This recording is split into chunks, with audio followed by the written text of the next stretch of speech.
নিপুণ আসা মানে এটা অবৈধভাবে সে আসবে এই চেয়ার দখল করার জন্য, সে এখানে টাকার জন্য আসে নাই।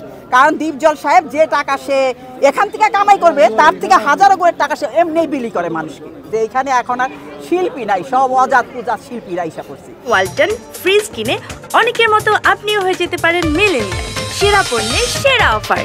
দর্শকের উদ্দেশ্যে কি আর বলবো, যা জানার তোরা জেনেই গেছে, বুঝেই গেছে যে এখানে এখন আর শিল্পী নাই, সব অজাত পূজাত শিল্পীরা ইসা করছে।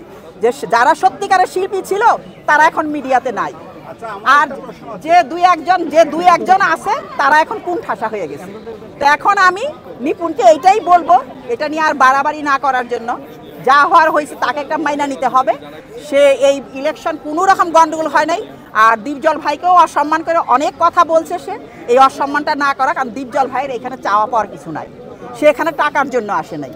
কারণ দীপজল সাহেব যে টাকা সে এখান থেকে কামাই করবে তার থেকে হাজারো করে টাকা সে এমনি বিলি করে মানুষকে, সে কেন এখানে আসবে? সে আসছে আমাদের সমিতির জন্য, শিল্পকে ভালোবাসে, তাই আমাদের শিল্পী সমিতিটাকে সে ভালো উঠিয়ে দেওয়ার জন্য। আমি তার বহিষ্কার দাবি আগেও করছি, এখনও করি। কারণ ইলেকশনের পরে সে মেনে নিল, নেওয়ার পরে সে কাজকর্ম করলো, তারপরে সে আমেরিকা গেল, ওখানে বসে বসে সে কলকাঠি নাড়তেছে। আমরা এটা মানবই না। নিপুণ আসা মানে এটা অবৈধভাবে সে আসবে এই চেয়ার দখল করার জন্য। আমরা একটাই কথা আমি আবার এই 2 বছর মিশা সওদাগর এবং দীপজল ভাইকে চাই না, সেটা তো প্রশ্নই আসে না। সেটা কেন দিব? ওইটার কথা না। সে ইলেকশন করে সে আসুক, কিন্তু সে তো এইবার ইলেকশন করে আসে নাই, এটা দিব না তাকে আমি। তাহলে তো আমিও নিতে পারি, সেটা আমি বলতে পারবো না। হয়তো বা কিছু তার কিছু তো উদ্দেশ্য আছে, শুধু উদ্দেশ্যহীনভাবে এই চেয়ারের মধ্যে কেন আসবে? আমার তো মনে হয় চেয়ারে কিছুই নাই, সেইটা আমার মনে হয়, কিন্তু তার কাছে হয়তো আছে কিছু একটা আছে, না হলে সে কেন বারবার এই চেয়ার? এখন আর আমরা শিল্পী নাই।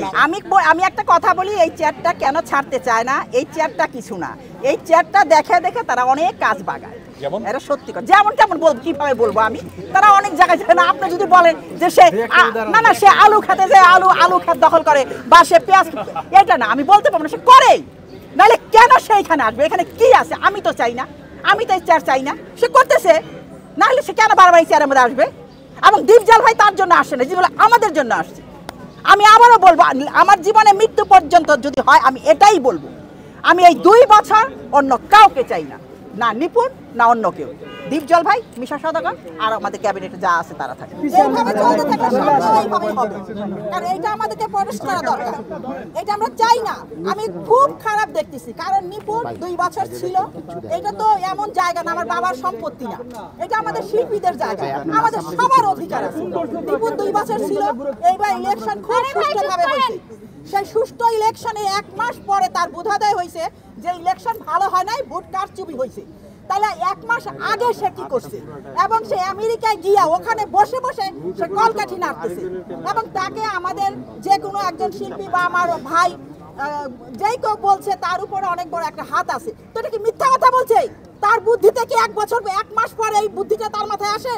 হ্যাঁ, সে 1 মাস পরে আসছে, তার ইলেকশন ঠিক হয় নাই, সে এটাতে না রিড করছে, তো এটা আমরা মানবো না।